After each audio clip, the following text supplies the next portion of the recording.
Olá, vamos começar então a falar hoje sobre águas. Águas e águas, né? Na verdade, o que a gente vai falar é águas de laboratório. Essa é a grande preocupação no que eu quero falar para vocês hoje, né? Quando a gente fala águas, a gente pensa em várias coisas, né? Nós precisamos pensar em águas naturais, seriam aquelas águas de rio, água do mar, aquífero, que está bem lá embaixo, né? Ou água tratada, que aí a gente pensaria em tratamento primário, água de abastecimento público, água de tratamento industrial, né? Ou há tratamentos avançados, já que o tratamento primário, com a poluição atual, não é suficiente para eliminar todos os compostos, então teria tratamentos avançados. Mas eu estou pensando em tratamento de água, de águas de uso laboratorial. Então a gente pode ver aqui que existem, deixa eu ver se eu estou na frente, estou na frente de algumas.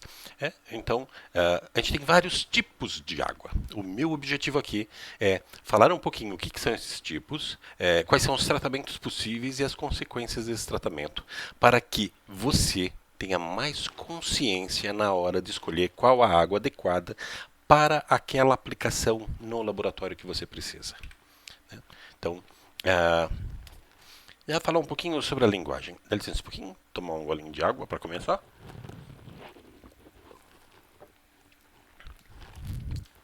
Um aspecto importante que a gente tem que pensar quando a gente fala em tipos de água de laboratório, que as águas têm diferentes concentrações de compostos. E quanto menos compostos ou menor a concentração dos compostos, mais limpa, melhor a qualidade dessa água. E aí, quando a gente vai lavar uma vidraria, né, você pegou, lavou, usou detergente, se for o caso, ou usou uma solução ácida, uma solução oxidante, né, ou ácido oxidante. Aquilo é um material que está ali aderido, é um filme de solução que está ali na superfície da sua vidraria e você vai lavar com uma água. Quando você passa uma água, você está tentando retirar aquelas substâncias que estão ali e colocar as substâncias que estavam na água. No fundo, o que você está tentando fazer é cada vez diluindo mais a solução daquele material que já existia e aumentando a concentração dos materiais que existem na água que você está usando. A gente não consegue ter uma água absoluta, totalmente, sem dúvida alguma, água pura. Sempre a gente pensa em uma água com concentrações mais baixas de espécies químicas. Então, sempre que eu vou lavar, o que eu estou pensando é, eu estou diluindo e removendo essa solução anterior que estava lá dentro, né? E nesse sentido, além de a gente sempre ter que lavar a água primeiro de menor qualidade, depois a de maior qualidade, se eu lavo com uma água de maior qualidade, depois eu passo uma água de menor qualidade, eu estou sujando de novo a minha vidraria, né? E que isso daqui é muito importante. Algumas coisas que eu já vou falando que são perguntas usuais, né? A lavagem mais eficiente ocorre quando a gente deixa escorrer bastante entre uma lavagem e outra, né? Não pode secar, mas o filme tem que ser o menor possível, com o menor volume possível, né? Eu mostro aqui embaixo em dois exemplos. Se eu tenho um filme que formou de solução que sobrou lá com essa água residual anterior de 1 ml, eu coloco 1 ml de uma água mais pura, eu estou diluindo essa água residual em duas vezes. Quando eu remover aqueles 2 ml e vai sobrar alguma coisa ali, essa água residual agora vai ser metade da diluição da água residual anterior. Agora, se esse filme de água anterior for só 100 microlitros e eu lavar com o mesmo 1 ml, ela foi diluída 10 vezes, então é mais eficiente. Com o mesmo volume de água para lavar, eu consigo uma limpeza melhor. Então esse é um detalhe interessante para a gente pensar sobre lavagem de vidrarias. Quando a gente fala de águas de laboratório, a gente pensa em alguns parâmetros. A gente está interessado em com teor de íons, teor de orgânicos, um pouquinho teor de gases e, dependendo da aplicação, a presença de organismos, endotoxinas e por aí em diante. DNA, RNA e DNase também, né, a gente tem. Primeira coisa, presença de organismos, em laboratório, a gente não gosta da presença deles, a gente tenta obter uma água sempre isenta de organismos. O quão isento vai variar com a aplicação. Quando a gente quer saber o quanto de íons tem uma água de laboratório, a gente faz medidas de condutividade elétrica. Né? Para a gente poder ter uma ideia de qual que é a condutividade elétrica necessária, coisa parecida, se a gente chegasse num limite de só existir água, H2O, e a autoionização formando próton e hidroxila, né, a condutividade deveria ser essa daqui a 25 graus Celsius. Ou, como é comum quando a gente fala de águas, que a resistência é muito alta, a gente fala também em termos de resistividade, e aqui a gente teria então 18,23 megaohms. Então isso daqui vai ser mais uma referência para a gente do que é uma água pura, né, em termos de íon. E para os orgânicos, para a gente medir o quanto de orgânico tem uma água, a gente mede um parâmetro chamado carbono orgânico total, ou TOC. Né? Basicamente, essa medida aqui, o que vai ser feito é toda a matéria orgânica é oxidada até gás carbônico, e aí então o gás carbônico formado é medido, e aí você tem uma ideia de tudo. Uma outra coisa que também sempre perguntam, e eu já acho bom responder, por que a água não é um parâmetro para falar se a água é pura ou não? Uma água pura, vamos medir o pH. Não, porque, primeira resposta, não se mede pH de água pura. Água pura, então água tratada, essas águas de laboratório, não se mede pH. Né? Por duas razões em particular. Né? Uma é que o meio é muito tamponado. Não é tamponado, desculpa, o contrário, o meio não é. Quanto mais pura a água, menos tamponada essa água é. O pH deve estar próximo de 7 a 25 graus Celsius, mas é muito fácil haver oscilação nesse valor. Pequena quantidade de sistemas ácido, base e bronze que estejam dissolvidos aí dentro é suficiente para alterar isso bastante. O CO2, por exemplo, a presença de CO2 já altera bastante isso daí. Né? Tanto que em águas, de uma forma geral, né, a gente considera que ela tem, no mínimo, um pH ao redor de 6,5, de 5,5, 6,5, já devido só à presença do CO2, que quando se dissolve em água, forma todas as espécies do equilíbrio ácido, base de bronze do carbonato. Né? Então, essa é uma dificuldade, então esse valor de pH não teria muito significado para a gente. E o outro é que a medição, pegar um eletrodo de vidro sensível a pH, colocar lá dentro e medir esse pH, também tem suas complicações analíticas, né? Principalmente devido ao potencial de junção que se forma lá dentro. Entre o eletrodo de referência e a solução tem uma ponte salina. Essa ponte salina, então, tem uma diferença de íons, de concentração de íons muito alta. Isso gera o chamado potencial de junção, que é explicado pela equação de Henderson. Esse potencial ele interfere na medida de pH. No pH da água, no pH 7, o potencial é praticamente zero, o ponto isoelétrico do eletrodo, e aí esse potencial gera, quanto mais alto, maior o erro que ele está gerando. Então, não se mede pH de água pura. Né? Se tiver que medir, tem que fazer todo um tratamento especial. Aqui tem vários tipos de água. Então, a água destilada, a bidestilada, que não é destilar só duas vezes, tem mais coisa. A água deionizada. A água tipo Miliquet, que é bastante conhecida também. Né? Então, só para localizar, aqui no Departamento de Química da Universidade Federal de Viçosa, tem dois tipos de água à disposição de todos. A água tipo 2+, que é um tipo de água de osmose reversa, e a água tipo 1+, que a gente vai estar chamando ela de água Miliquet. Miliquet é o nome errado, assumo. É mais ou menos chamar Bombril, palha de aço de Bombril. Né? Foi a primeira, fez muito sucesso, então... Então, deixa eu ver. Então, antigamente, há algumas décadas, a gente praticamente só tinha essas duas águas e a Miliquet, por exemplo. Então a Miliquet é uma água caríssima e essas outras então era de uso mais comum. A água destilada, bastante comum. Em alguns tipos de laboratório, a água deionizada e em alguns raros laboratórios, a água bidestilada. Depois, com o desenvolvimento da tecnologia de osmose reversa, essa situação acabou se mudando um pouquinho. E aí, então, hoje a osmose reversa é o principal tratamento de água, é como se fosse o fundamento do tratamento de água hoje é a osmose reversa, né? Se parte a partir da osmose reversa, se melhora o tratamento. A gente vai chamar de um polimento da água, né? Então, vai ser o ponto de partida esse. Mas eu vou contar o que são todos eles para a gente entender um pouquinho. Aqui é uma tabela e eu vou acabar mostrando algumas tabelas aqui de uma forma geral, mas elas são hum, nesse sentido aqui, ela é uma normatização. Né? Ela é uma norma, então, em algumas aplicações, principalmente para quem produz a água, quem vende equipamentos que produz a água, eles têm que seguir isso daqui de uma forma muito séria. Para nós, usuários, isso daqui é um pouquinho mais distante, é um pouquinho menos necessário. A gente vai tentar usar um pouco essas informações, mas é um pouco mais distante. Ah, Vejam, aqui a gente está falando, ó, 18, uma água miliki, uma água tipo 1 mais, 18,2 megaohms.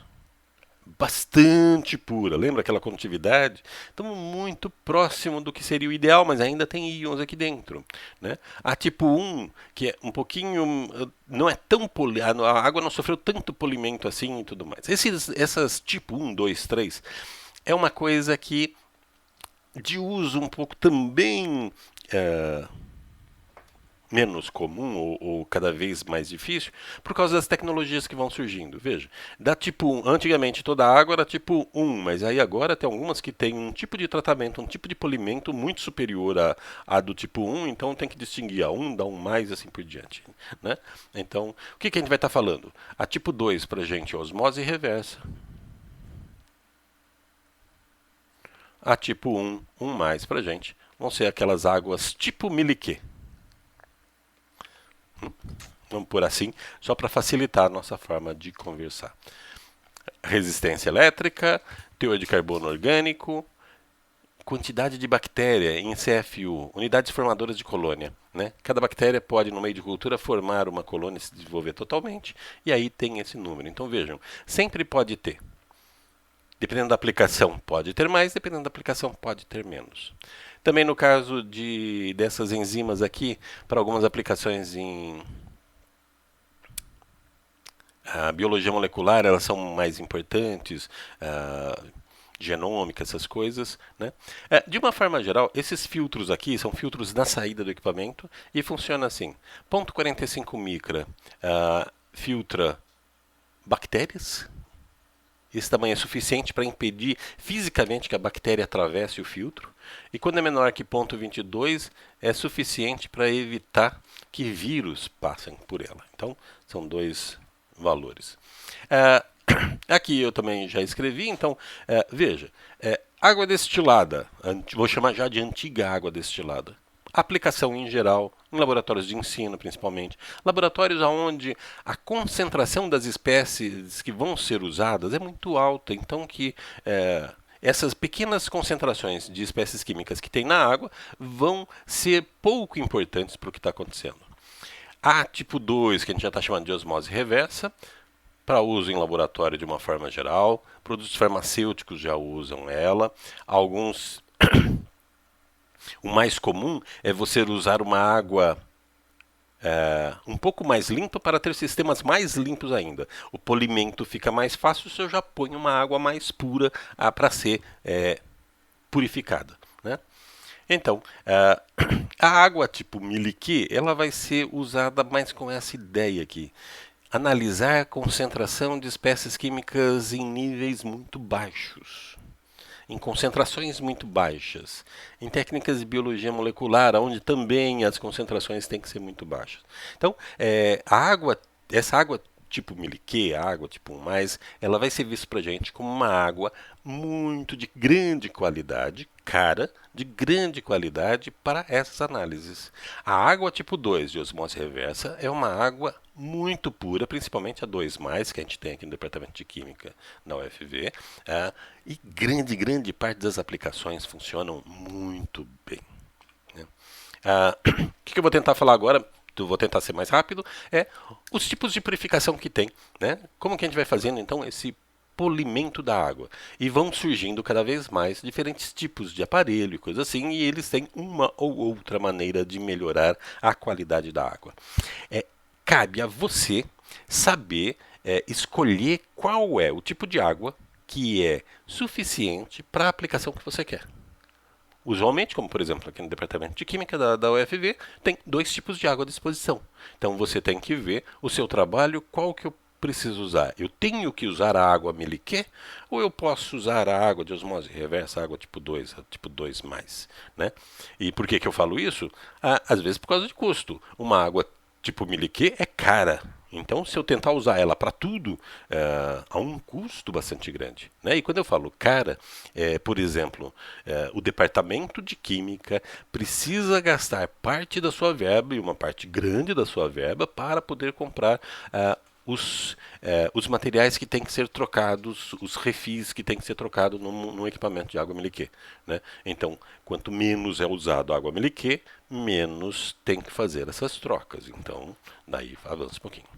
Primeira coisa que se tem é o filtro simples, aquele filtro que vai fazer uma retenção mecânica de partículas, né? A gente vê que existe, de acordo com normas bem definidas, diferentes tipos de filtros que vão reter diferentes tamanhos de partícula, né? Eu coloquei aqui o 40 micrômetro para saber qual que é a menor partícula nu, para a gente notar que todos esses filtros aqui, eles vão entregar uma água que não tem particulado, que nós, seres humanos, não conseguimos ver as partículas. Não quer dizer que elas não tenham, a gente não consegue ver.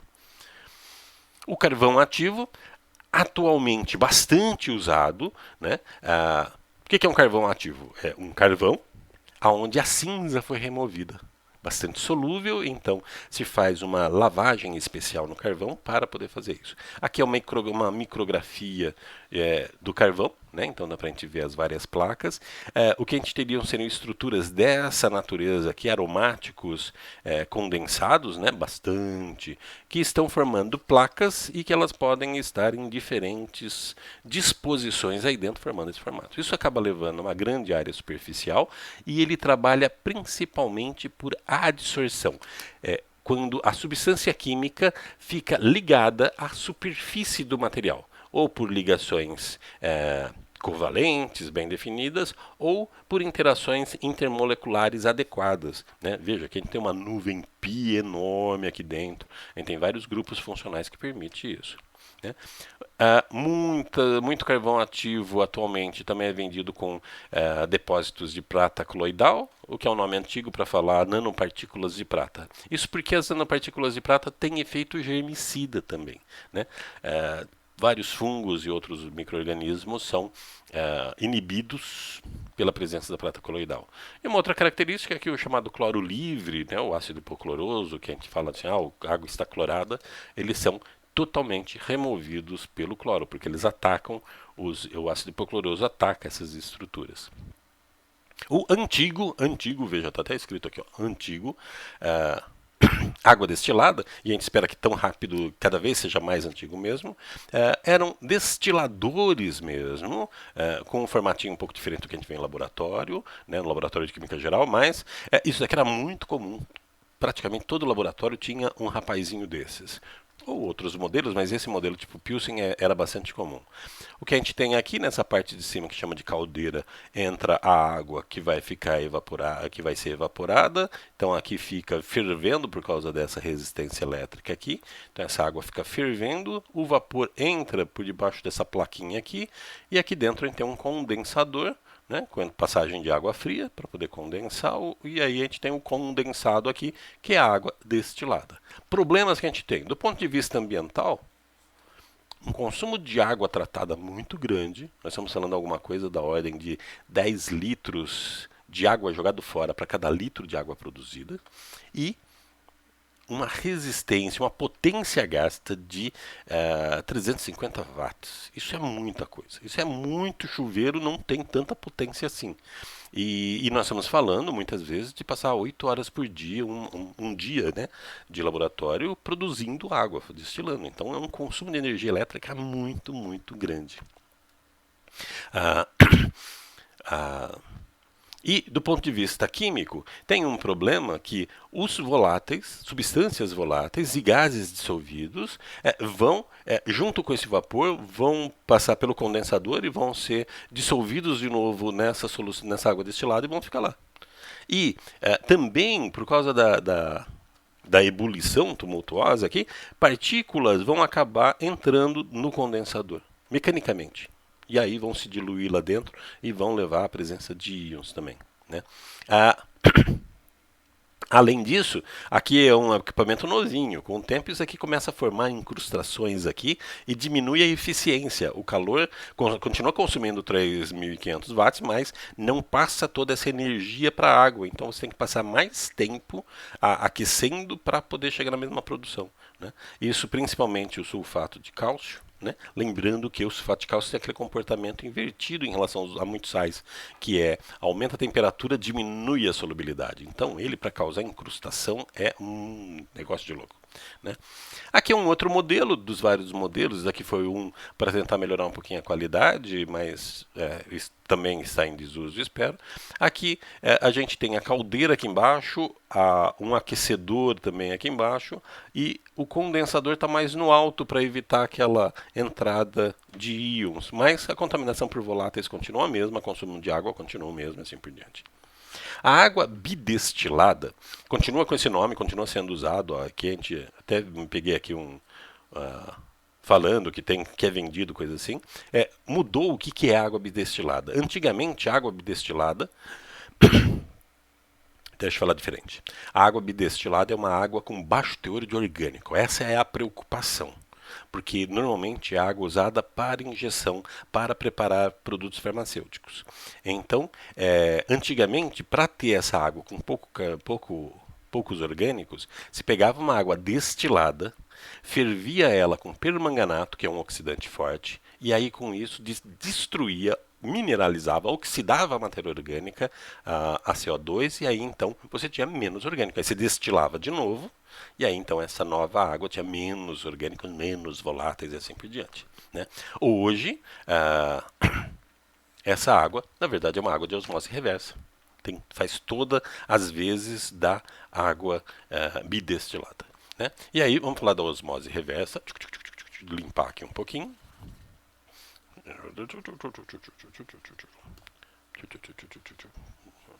Então, vamos lá. Para falar da osmose reversa, eu primeiro preciso lembrar o que é a osmose. Né? E eu vou chamar ela de osmose normal. Né? Tem a normal e a reversa. Que tem aqui a PLC.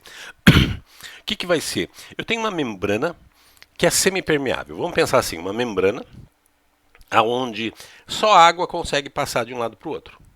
Se eu tiver alguma molécula, algum íon, ele fica retido. Né? Isso no caso ideal. Né? Na verdade, nós vamos tendo diferentes tipos de membrana que vão permitindo diferentes tamanhos de passagem de íons. Mas vamos pensar uma só assim. Então, se de um lado eu coloco uma solução que tem essa concentração dessas bolinhas vermelhas, e do outro lado uma outra concentração menor das bolinhas vermelhas, devido a diferença de potencial químico, que tem que ficar igual para os pontinhos vermelhos, o que vai haver é a água, o solvente vai se movimentar no sentido de preencher essa solução, esse compartimento do lado de cá, de maneira a fazer com que a concentração nos dois lados seja iguais. Para isso, então, como tem movimento de água, gera-se uma pressão. A pressão osmótica. Né? Isso, pronto. Qual que é a ideia, então, da osmose reversa?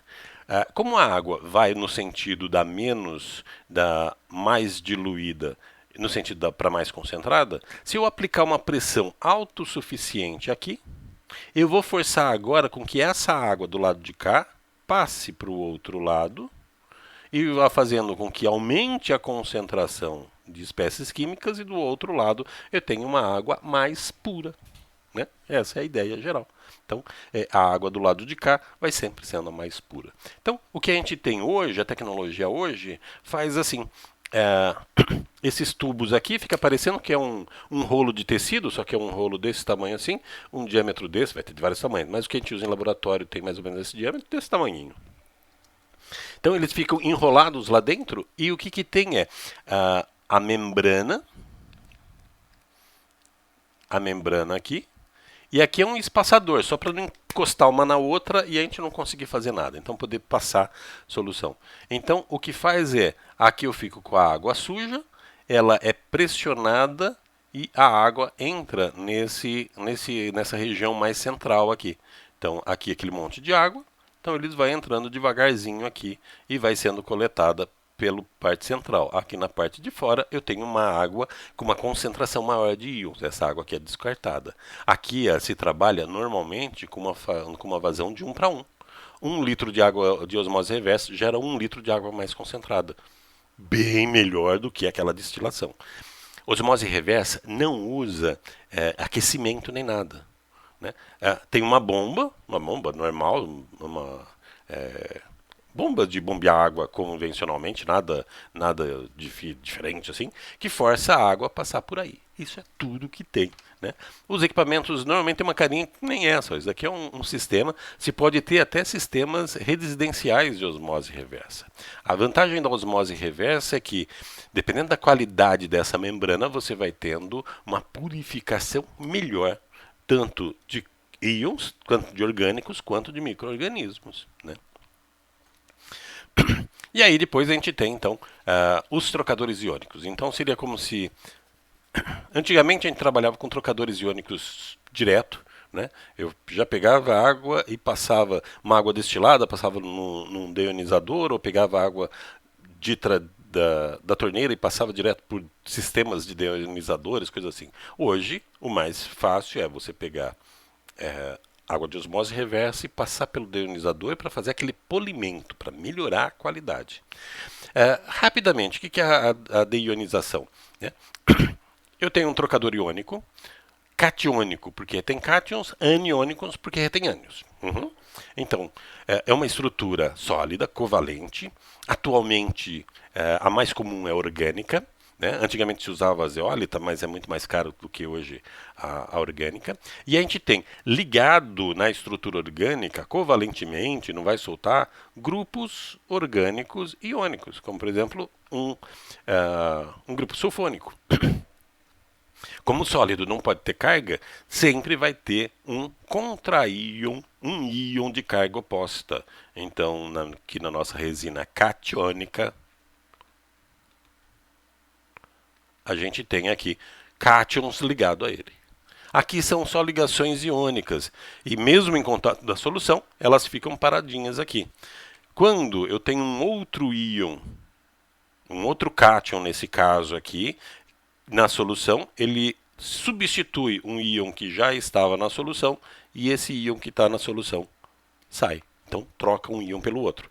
Claro, isso daí vai depender da concentração do íon. É um equilíbrio químico. Quanto mais tiver desse íon aqui, mais ele vai trocar. Quanto maior a carga, afinidade e tudo mais, vai ter essa troca. Né? Como que funciona, então, isso para tratamento de água? Eu pego uma resina catiônica, parecida com essa daqui, aonde esses cátions aqui são H+, a gente diz que ele está carregado, já veio com as cargas H+, lá, como troca isso é outra história, mas já está lá.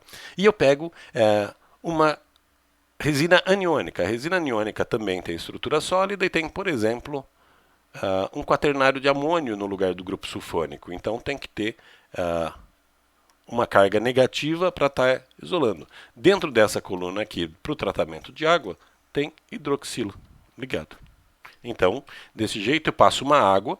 Então, a água que veio lá com seus teores, sódio, cálcio, magnésio, cloreto, sulfato, fosfato, não sei o que, em concentrações altas ou baixas, dependendo do que eu estou alimentando. Quando passar por aqui, esse sódio, potássio, esses cátions todos vão ficar presos no lugar do sódio, do próton, vão ficar presos no lugar do próton, e o próton vai sendo retirado e jogado para a solução. Então, quando essa água passar na coluna, eu vou ter H+, no lugar desses caras aqui, e o sulfato, os ânions, não interagem com essa coluna catiônica, porque vai ficar em contato com carga negativa, não interage. E aí, quando eu passar essa nova água ácida aqui pela coluna aniônica, esses ânions vão ser trocados pelas hidroxilas, vai sair hidroxila, que reage com H+, vai formando água. Aí eu tenho então uma água deionizada.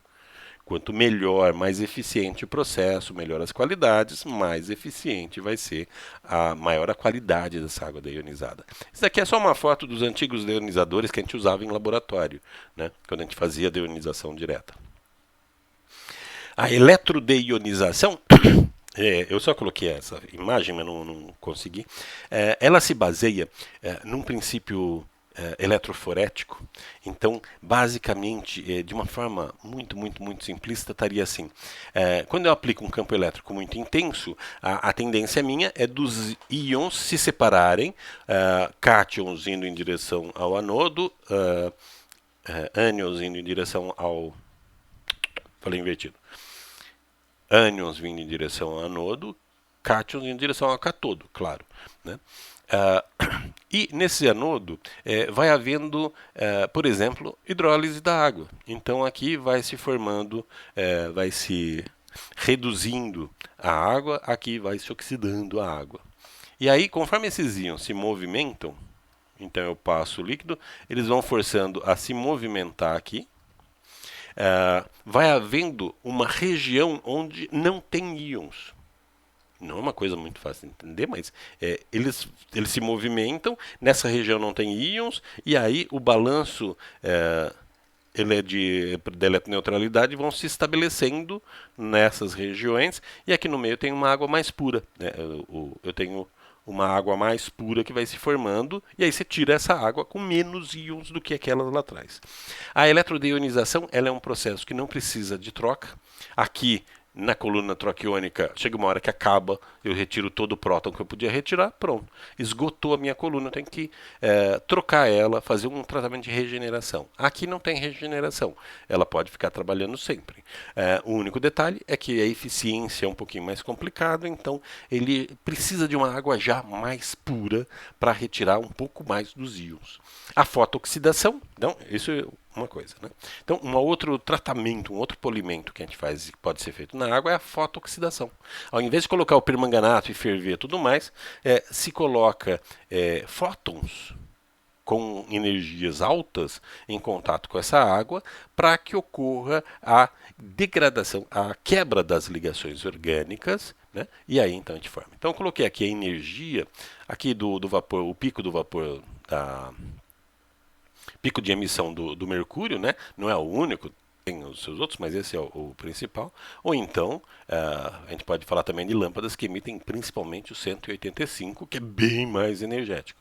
Só para a gente falar o quanto é energético, eu coloquei aqui energia de ligação de alguns elementos, né, de algumas ligações, para a gente só ter uma ideia. Claro que do ponto de vista cinético, o que a gente está falando aqui é muita formação de radicais livres, que não são muito seletivos em ataques, então eles vão atacando várias moléculas, vários grupos, e aí a gente vai mineralizando, a gente vai tornando esses compostos orgânicos, transformando em gás carbônico. Né? E aí então a gente tem uma água melhor.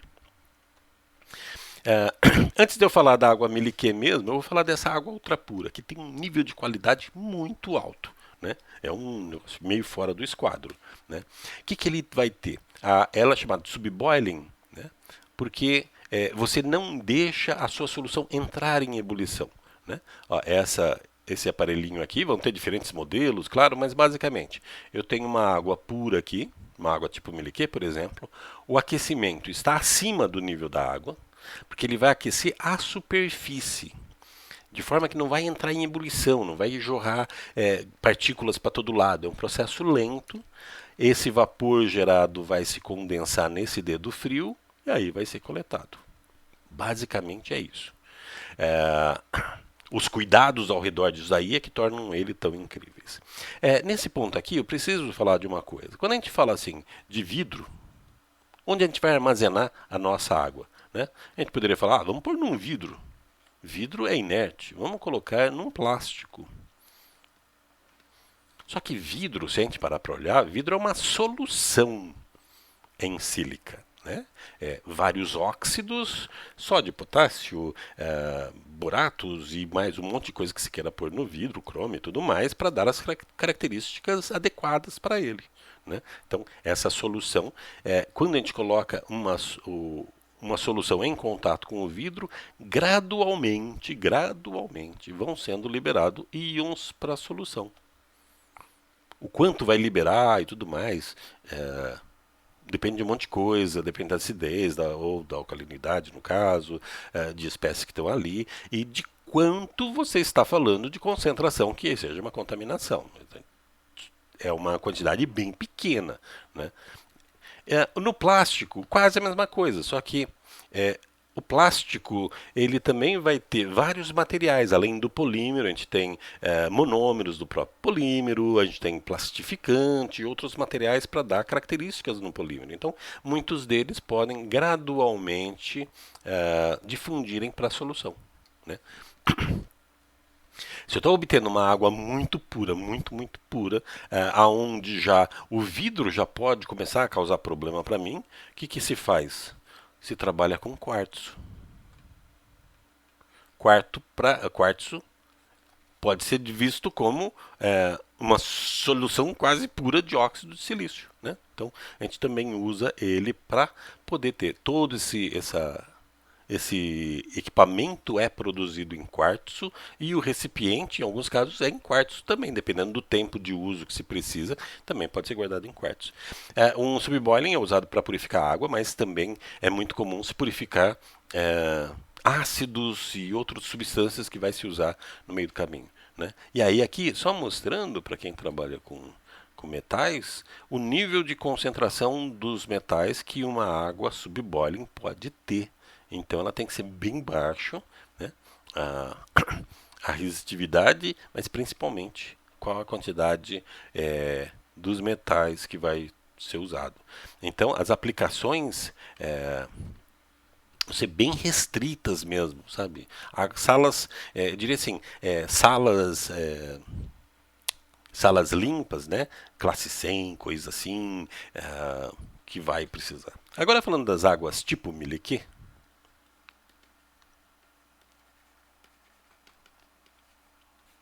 a gente tem vários. A própria Miliquê, que seria a original, né, não sei o quê, mas a gente tem vários tipos, né? Ah, isso ela era Millipore, Sartorius, essa Burnest, e a própria GK. GK é nacional, né?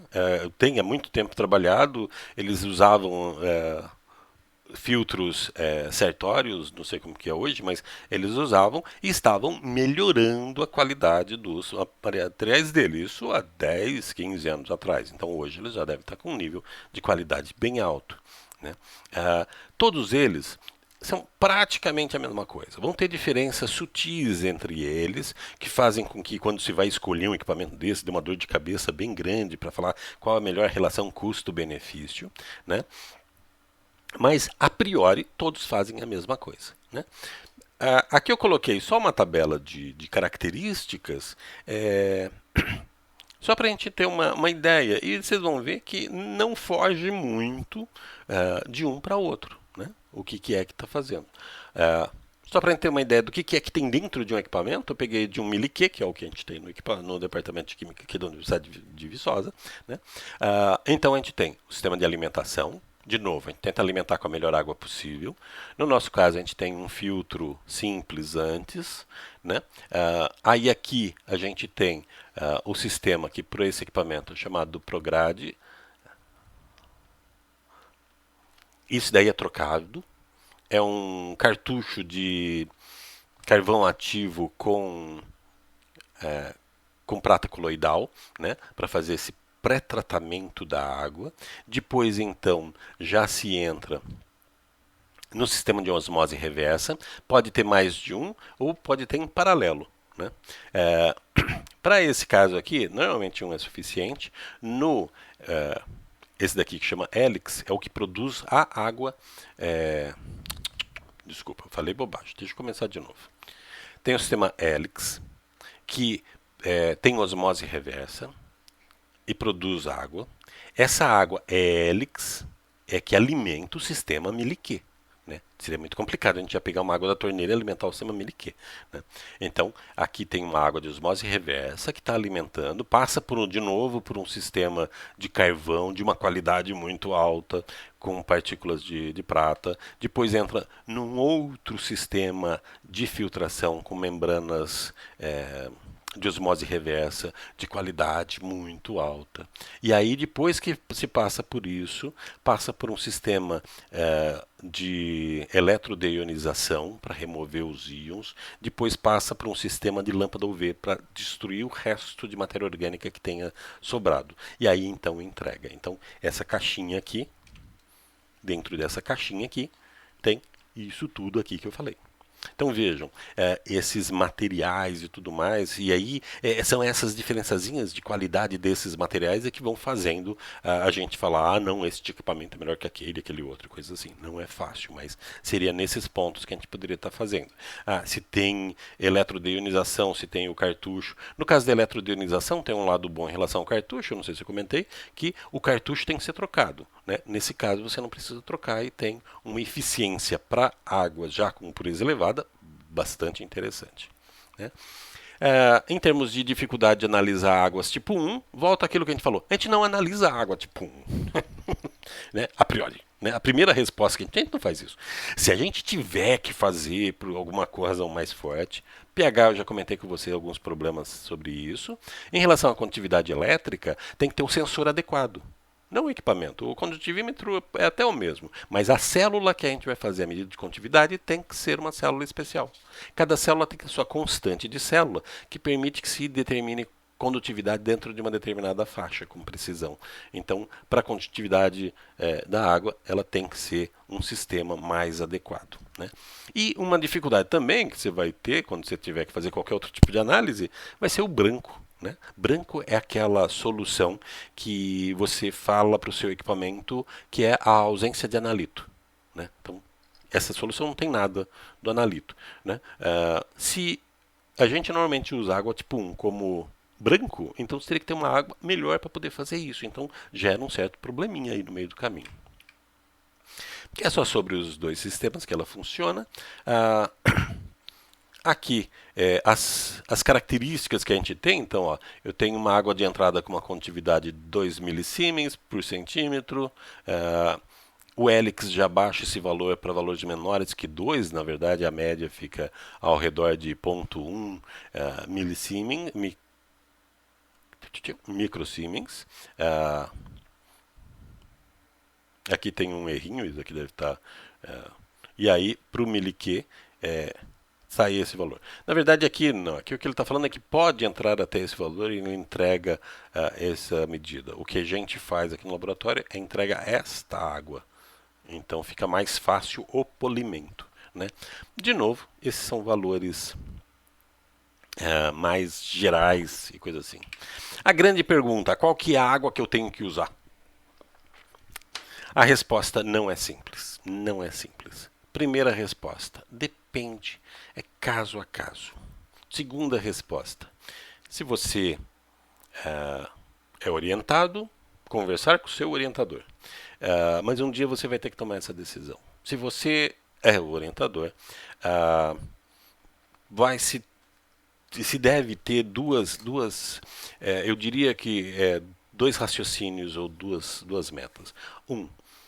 A melhor água, né, o princípio da suficiência, a melhor água possível, desde que não tenha outros problemas. Por exemplo, ou água de osmose reversa ou água Meliquê. Então, a primeira coisa a água Meliquê é uma água cara. Então, eu vou tentar usar na nossa realidade brasileira e no nosso departamento de química, por exemplo, né? Evitar usar água Meliquê sem perder a qualidade do trabalho é muito interessante porque cria uma economia bastante grande para o departamento. Veja, desde que não perca a qualidade do meu trabalho. O princípio da suficiência fala isso. Qual é o sistema mais simples, mantendo a exigência do meu sistema? A literatura ajuda um pouco. Ah, o outro trabalho lá usa isso. Mas a gente tem que ver também que às vezes, muitas vezes eles falam que usa água meliquê. Ah, é um laboratório europeu, norte-americano, chinês, que tem muito dinheiro. Então, às vezes, eles usam água meliquê para qualquer coisa, porque eles podem. Mas não que seja necessário, né? Para grande parte dos nossos trabalhos, a água de osmose reversa é super legal, né? Eu coloquei aqui uma tabela que a gente encontra aos montes e que ajuda um pouquinho. Por exemplo, em eletroquímica, grande parte das aplicações de eletroquímica não precisa de uma água com alta pureza. Vamos falar aqui, ó. Isso daqui é água miliquê. Maior que 5, na verdade, a gente estaria falando de osmose reversa. Para a maior parte dos trabalhos de eletroquímica, não precisa. Você não precisa ter uma água miliquê. Trabalhar com bateria, trabalhar com corrosão, estudar processo cinético, não precisa. As concentrações que está se trabalhando é bastante alta, não vai, o que vai ter na osmose reversa não vai influenciar o seu sistema. Se você fizer a sua linha, o seu voltammograma no eletrólito suporte, vai ficar bonitinho, não vai ter nenhum pico ali. Né? Agora, quando a gente precisa trabalhar em alta, em concentrações muito baixas, estamos falando de usar a voltametria de redissolução anódica, catódica, de adsorção. Espera um pouquinho, aí eu preciso de uma concentração muito baixa, o meu eletrólito, a minha solução de partida não pode ter o mesmo nível de concentração dele, senão a coisa começa a ficar complicado. Então, eu trabalho com eletroquímica. Bem, então em alguns casos eu vou ver se eu preciso de água miliquê. Em grande parte dos casos, não. Absorção atômica com chama, a água osmose reversa vai responder muito bem para todos os trabalhos que estão sendo feitos. Quando a concentração dos seus analíticos começar a ficar baixa o suficiente, a própria absorção atômica já não vai ser suficiente. Por exemplo, você teria que usar um forno de grafite, né? E aí sim, ó, forno de grafite já está em concentrações muito baixas, aí vale a pena usar uma água miliquê. Mesma coisa se estiver usando um plasma MS, né? CGMS, né? Não tem dúvida. O nível de concentração é tão baixo que, se tiver que trabalhar com água, tem que ser água meliquê. Você vai ter problemas se usar outra. Você pode testar? Pode, né? Para ver se vai. Mas, de uma forma geral, já indica assim, ó, realmente tem que usar ele. HPLC depende também. Dependendo da concentração que você vai trabalhar. Como vai trabalhar, pode ser que precise, pode ser que não, né? E assim a gente vai para tudo. Para uma síntese orgânica, sabe? Não tem nada demais numa síntese orgânica. A contaminação da água não vai gerar, né? E não estamos falando de contaminação, estamos falando de uma água muito pura e os tracinhos de contaminação poderem gerar alguma coisa. Não vai ter, né? Só para ir terminando, então, em termos de classificação, existem várias normas principalmente voltadas para venda de equipamento, para uso em situações que tem mais risco, farmacêutico, clínico, esse tipo de coisa, né? Então a gente vai encontrar um monte de técnica. Aqui é só mostrando um pouquinho diferença. Então, às vezes eu tenho um HPLC, uma água, grau HPLC, que tem mais ruído que uma água ultra pura. Se eu estiver trabalhando nesse nível, numa área desse tamanho aqui, desculpa, eu vou precisar de uma água ultra pura para conseguir resolver o problema. Mas se o meu sinal é enorme, né? Eu tenho 100, 200 vezes maior, um sinal maior do que esse ruidinho aqui, então não vale a pena. Aqui são dois tipos de água, né? Aqui uma água menos pura e uma água mais pura, mostrando o efeito sobre a linha base.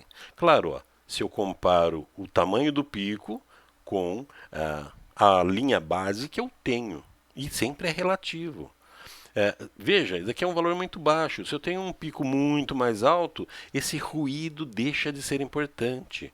Lembra, a gente está preocupado em HPLC, em técnicas cromatográficas e eletroforéticas, com uma relação sinal-ruído maior que 10 vezes. Passou de 10 vezes, pronto, esse ruído aí começa a não ter muito significado para a gente, né? E aí, então, agora, acabando, onde armazenar e por quanto tempo? Olha, aquilo que eu falei. O vidro libera íons gradualmente, mas é gradualmente. Não é eu coloquei ali dentro, pronto, já virou pronto aquilo ali. Eu lembro de alguém ter falado para um aluno meu que se colocasse água miliquê dentro de um recipiente de vidro, transformava em água destilada, né? Eu falei, não, não. Aí o aluno veio desesperado comigo. Eu falei, não, não é assim, não é assim, né? Tudo depende do tempo que fica em contato, tudo depende do que é um nível aceitável ou não de íons lá dentro. Então, para muitas situações, armazenar num recipiente de vidro bem lavado, com todos os processos, sim, você pode trabalhar com ele bastante tempo. Né? Quanto mais tempo ele fica armazenado, maior a chance de contaminação. Só o fato dele estar aberto ao ambiente, vão cair partículas, né? Tem um monte de partículas aqui. Vão cair partículas, essas partículas vão estar com diferentes compostos inorgânicos, eventualmente orgânicos, eventualmente micro-organismos, que vão gradualmente contaminando essa água. Então, ao longo, o melhor é que a gente possa armazenar o menor tempo possível. Em recipientes de plástico, quanto mais tempo ele está em recipientes de plástico, quanto mais novo o recipiente de plástico, maior a quantidade de material que pode ser liberado e ainda também dentro do seu tempo, há uma cinética de solução e há uma concentração disso daí, né? Cada caso é um caso, tem que ser estudado, você tem que prestar atenção na linha base, você tem que prestar atenção no branco que você está obtendo para ver se isso está gerando um problema ou não. Olhar o seu recipiente de água ali para ver se não está assim uma colônia de fungo lá dentro assim e se fazer algo a respeito, né? Então era isso que eu queria falar para vocês, né? Um tempão falando de água de laboratório. Qualquer dúvida, tem aqui meu e-mail, é só entrar em contato e a gente então se vê na próxima. Deixa eu achar aqui onde que eu tô. Então, tá bom. Tchau.